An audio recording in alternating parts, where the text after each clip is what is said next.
So we're taking this out to clean all of those contacts. So we don't have the intermittent run circuit problems that we were having.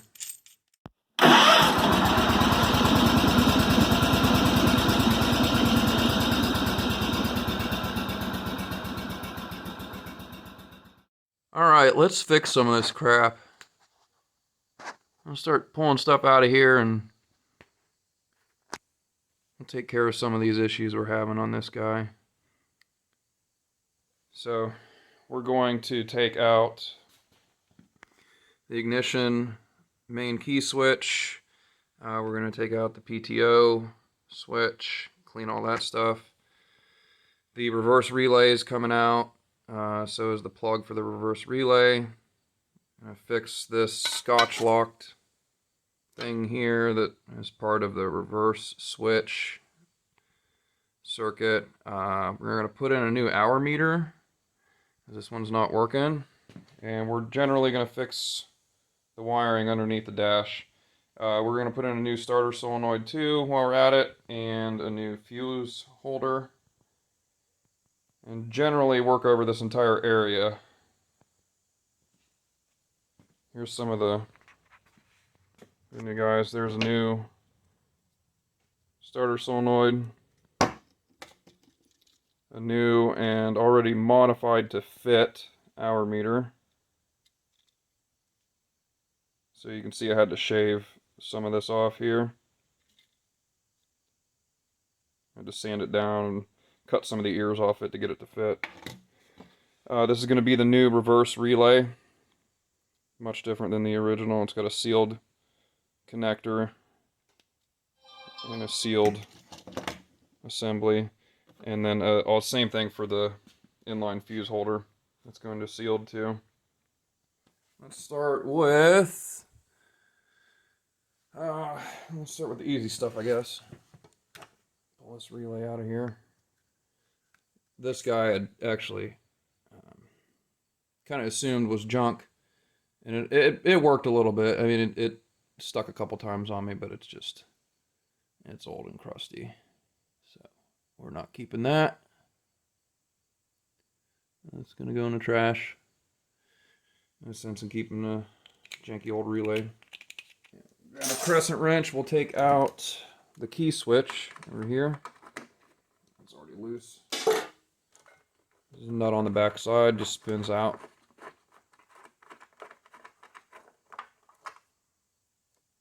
There we go. So we're taking this out to clean all of those contacts.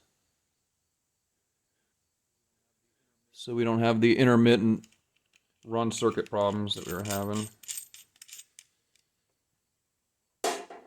Key switch, PTO switch back in here. You can see it in there. Yeah. Same deal. Looks like it's held on with a nut. Stay there. Stay there. This cable is just a pain. That's gonna whip me in the face later. Yeah, it's definitely gonna whip me in the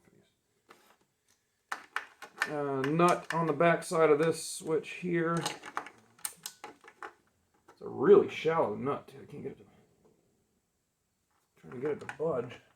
Come on. There it goes. Alright. Yeah. Yeah.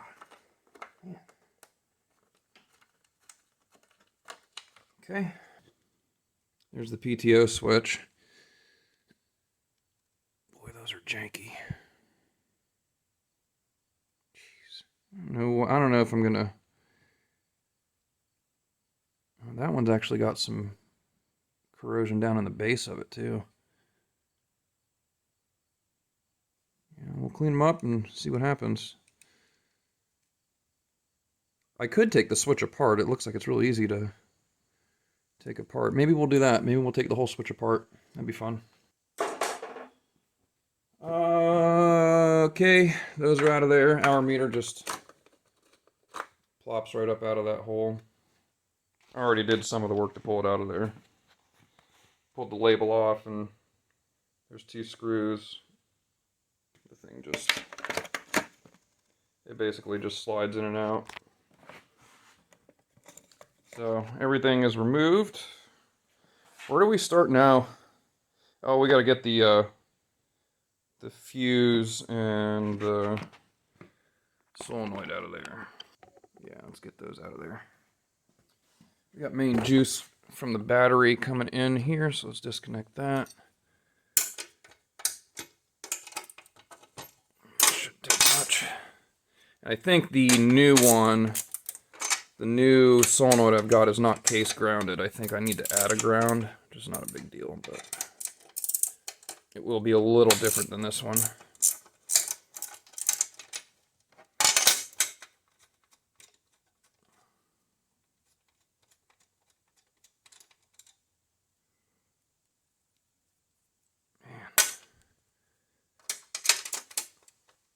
I should have just painted this thing instead of primering it, but I didn't have the proper color. I kind of... Wow, that's gross.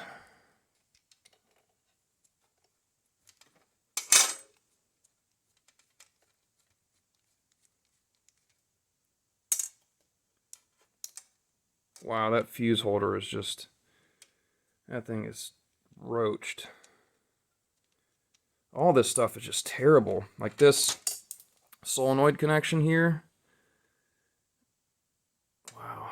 And then this ground, there's gonna be a lot of work here. Not just replacing stuff, but fixing ends and such. I actually ran this through the electrolysis tank and it still worked. So whatever. It's not staying on here, that's for sure. Let's put these bolts back.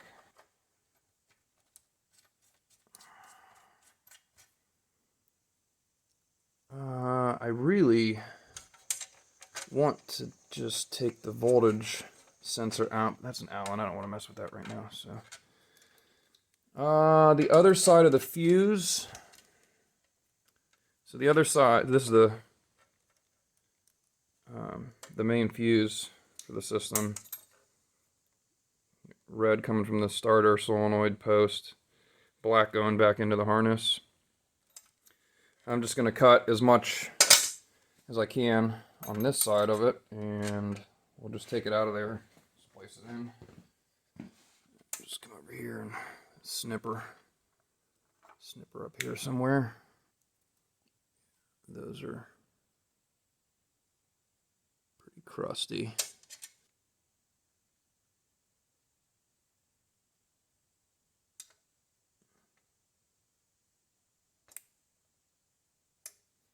Yeah, you can even see on the fuse itself, it's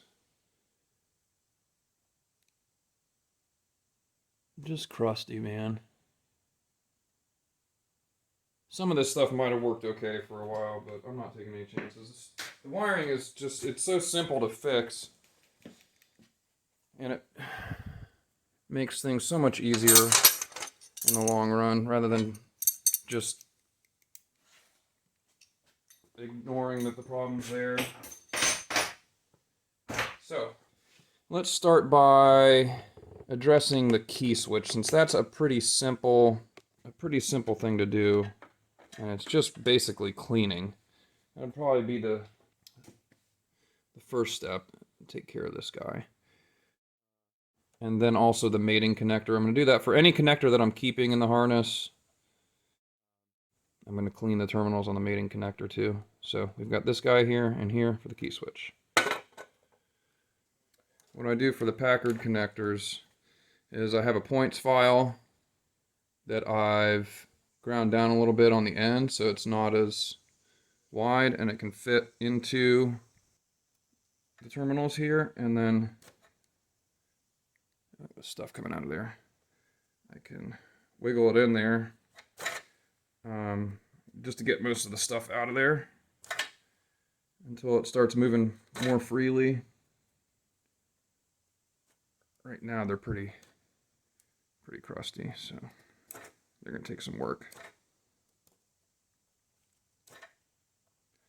This one's really bad too. I don't know how it got that bad. I think this is the whole reason it was a cheap tractor, was this key switch here. The guy I got it off of said that he just found that things were loose back in there and it fired right up. Which was true until it wasn't. Like, you know, bumped something and it came loose or whatever. Like, it happened to me a couple times. This one's just really far off. So yeah, basically there's not an actual art or science to this. It's just working it free until you stop seeing as much of the cruft come out of there. And then I have some electronic parts cleaner that'll help get some of the debris out. This is mainly just to remove the massive amounts of corrosion that are on this connector. I'm going to do this for every single connector in here. It's time consuming and it's tedious, but it needs done. So the other option is buy a Packard connector kit and just make your own end for it. They're pretty easy to work with. You don't need any special tools to crimp the ends on them or anything like that. Okay. And then I have another tool that's pretty handy. It's just a little micro deburring, like, I think it's a diamond bit or something like that, I don't know. Anyway, I put it in a tiny drill holder, and you kind of run it in there and get into the corners and stuff that the file can't get into. Works pretty well for getting the rest of the stuff out. This is the fun part of the restoration process that people don't like to show, I think. It's the tedious stuff. And run it this way and then run it that way, so it kind of makes an X over the terminal, spinning it. Works pretty well. On the 2166 tractor behind me, I had a host of electrical issues with that one. The only thing that really brought it back to life was spending about 3 hours doing nothing but this. If you want, you can pull the terminals out and clean them that way. Sometimes you end up breaking the retaining clip on the back side of them, so I try to avoid it if I can. I might get away with it on this one. And we'll spray some of this juice in there.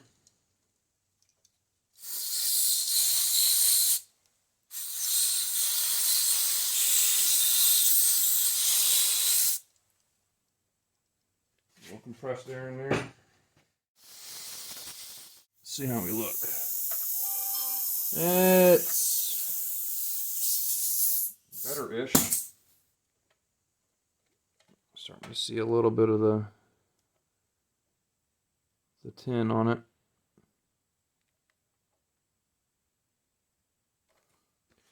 So I'll keep working on that.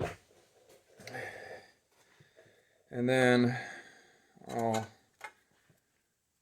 also do this guy here. This is pretty simple stuff. Basically just taking the file across it and cleaning those terminals like that. Nothing too fancy. Just takes a little bit of time. So we'll come back after we've got the key switch cleaned up and ready to reassemble. And then we'll move on to the PTO switch. Alright, the key switch terminals turned out pretty good. I think this is a relatively new key switch too, so that helps. But yeah, I got a little bit of cleaning up to do on it, but it's pretty good. However, the plug. Started looking a little more closely at this, and even though I cleaned up the terminals on this side to make a good connection with the switch, I looked on the back side of it, and it's just so gross back in there. So, curiosity got the best of me, and I pulled one of the circuits out and cleaned it, which would have been the blue one. Put it back in. It was all good. But I noticed that there was some corrosion at the wiring itself, and so I took the black wire, which is the main positive, coming from the fuse out, and it just snapped in half. So yeah, that's what happened to the black wire. So, new plan of attack for this guy. I'm gonna pull all the terminals out, cut the ends off, and either reuse the terminals after they've been cleaned up and just solder these back on, or I'll just order some new quick connects and repopulate that connector. I have another one of these connectors around too. There's not really, this one's not burn or anything, but it's kind of gross. So yeah, we'll pull these guys out and take a look. So orientation of this is going to be like that. Just so you know for sure, putting it back together, always take a picture. It's easier than tracing the circuit down, right? Here, I'm going to take a picture real quick. Okay, now that I've taken a picture of this, and I won't forget where things go, let's pull this apart. If you're going to do it, you might as well do it right, you know? Sucks, but... So I'm taking a tiny screwdriver. You look at the bottom of these connectors, they have a little spring-loaded tab that holds them in place. You're taking your screwdriver in, and you're pushing on that tab to get it to release. The tab is on the bottom, so like the bottom side of the terminal. It's a little tricky, and that's how the black wire terminal broke. Is I was trying to release it from the connector and it just snapped. See, the kill circuit, which is this yellow one here, I believe that's what that is, right? The only yellow coming from the key switch, yeah. Since it doesn't see much current, and it, you know, the wires are actually more pliable, it wasn't as crusty as the main circuit here. These might be tough, I don't know.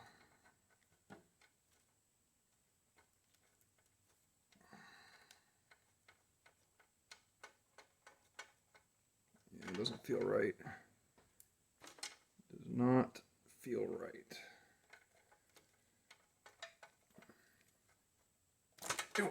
Oh, there's that one. Yeah, you can see why I'm pulling them out, because the corrosion, this one's not too bad actually. Some of these I might just be able to clean up. If the corrosion is getting back into the insulation, I will definitely pull them completely out. And then solder them back in place or something here. Alright. This one's a little iffy. I think, honestly, we could probably get away with it on all of them. But in the interest of doing this the right way, I'm just going to redo all of them.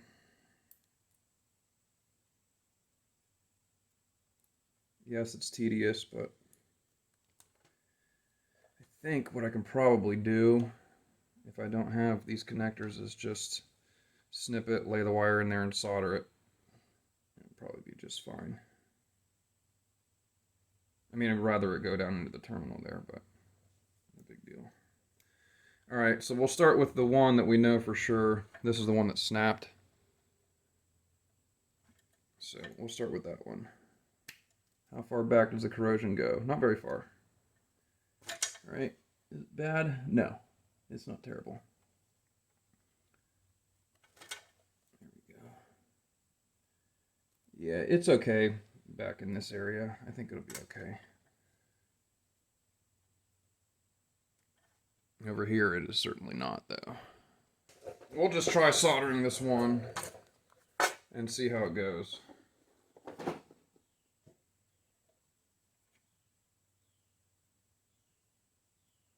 gonna have to come up through there. So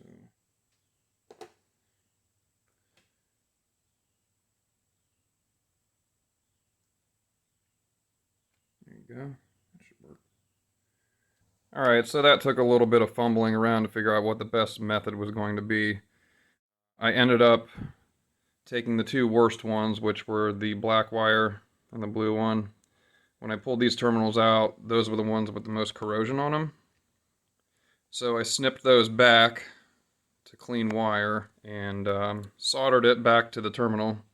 Since the crimp on these is really hard to undo, I just snipped the wire, pulled back the insulation a little bit, and then ran it back into the terminal and soldered it on there and ran some heat shrink over it.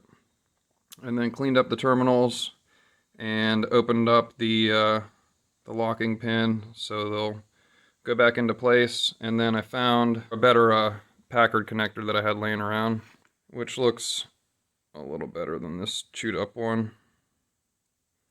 Same design. So I'm going to go ahead and snap these in here. And then for the ground, I consolidated the gray going out to the relay with the ground here and got rid of, where'd it go? Got rid of the Scotch lock. It's gone. Whee! Go away. Got a nice clean connector in there now. Snap these back in place.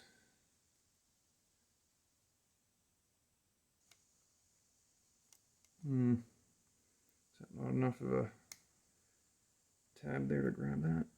There it goes. That grabbed. I just got to pull back that tab a little more, I think.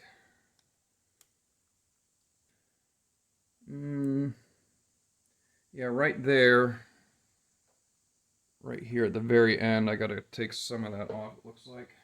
This is why I don't like taking them apart. They're not the easiest thing to work with once you get them apart. But this one just, I knew that there was more corrosion back in the wire itself, so I had to do something. And I didn't want to just put a spade terminal on each one and shove it back into the switch. I'd like to keep the Packard connector so they're all separate. Okay, let's see if it fits now. This one I got a little too liberal with the solder, I think. It's almost in there. There you go. It did.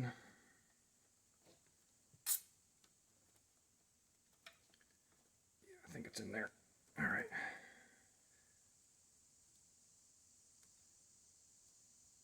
It's a little funky, but it'll work. This one here should work.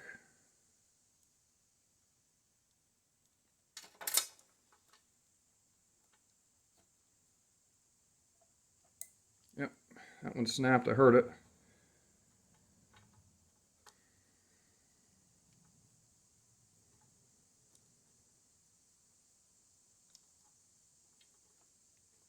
I think that one did too. Yep, that one's in. So those are in. The yellow one. No, I gotta open up that pin a little more. Yeah, they're not really designed to be repaired like this, but okay. So they're all pretty good and tight in there. We'll take the switch. Everything's all cleaned up on the switch. Make sure everything fits. We go like this. Make sure none of the wires pull out of the back. Okay. So there we go.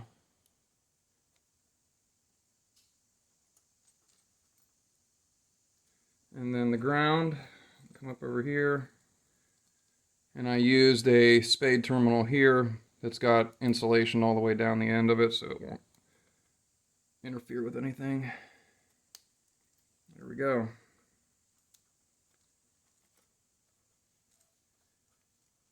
So, key switch is done. So we'll just hang that to the side for now. I think maybe what I'll do too is, if I have some loom, do something here with the loom. Put a little strain relief on this area because it's gonna bend quite a bit getting up into that hole. So take a little bit of the tension off the terminals. And we'll pull it back apart, make sure nothing's moved. Nope, everything looks good. So we'll leave the switch out for now, actually. Make it a little easier to work in there. Okay, so that's the key switch. Let's move on to the PTO switch. And I think we're going to actually open this one up and check it.